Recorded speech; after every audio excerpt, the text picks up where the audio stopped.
લીમખેડા તાલુકાના પ્રતાપપુરા રેલ ફળિયા વર્ગ પ્રાથમિક શાળામાં પ્રવેશોત્સવનો ઉજવવામાં આવ્યો હતો।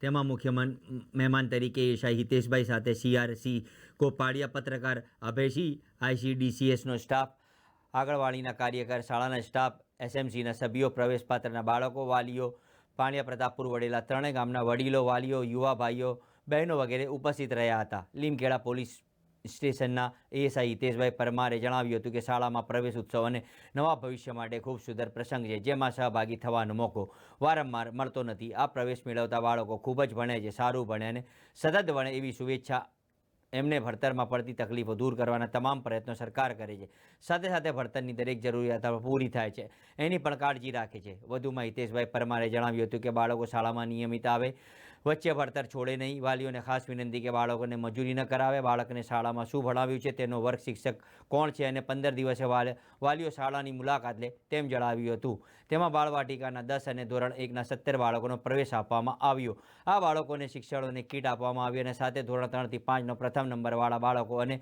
સીઈટીમાં મેરિટમાં પ્રવેશમાં 4 બાળકોને પ્રોત્સાહન ઇનામ આપવામાં આવ્યું અને શાળામાં અંતે વૃક્ષારોપણ કરવામાં આવ્યું હતું।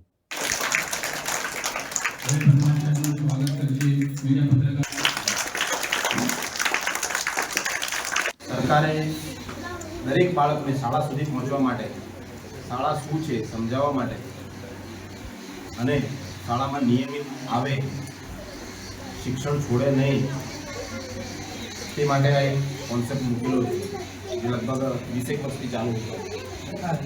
20 વર્ષથી આ સરકારનો એક પ્રયત્ન છે, જેમાં અત્યારે લગભગ સફળતા મળી રહી છે અને મળે છે અને ભવિષ્યમાં પણ મળશે।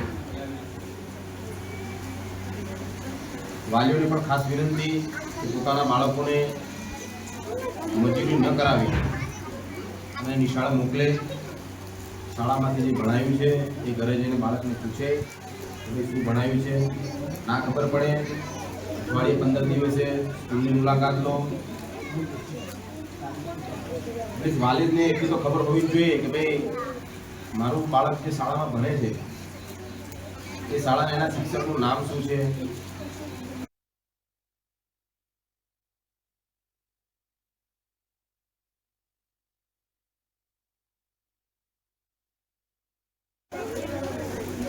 ઘણા ખરા વાલીઓ મજૂરી કરતા હશે, મજૂરીઓ તો ગુજરાતમાં પણ જતા હોય છે, તો પોતાના બાળકને કાં તો ઘેર મૂકીને કાં તો વચ્ચે મૂકીને સીધા મજૂરી જતા રહે છે, શિક્ષણનું વચ્ચે મૂકીને। ખરેખર બહુ ગંભીર બાબત છે। ઇન ફ્યુચર બાળક ભવિષ્યમાં મજૂરી જ કરતું થશે। તમામ વાલીઓને અપીલ છે કે બાળકોને મોકલો સ્કૂલમાં, બાળકો પર થોડું ધ્યાન રાખો।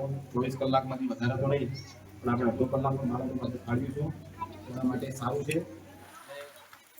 છોકરાને તમે સમજીશું, સ્કૂલમાં 11 થી 5 આવે છે, 11 થી 5માં રિસેસથી 2 કલાકની સમથિંગ હોય છે, એટલે જેટલું બાળક આજનો સમય એવો થઈ ગયો છે કે વાલી કરતા શિક્ષક જોડે વધારે બાળક રહે અને ઘરે જઈને બાળક એકલું થઈ જાય।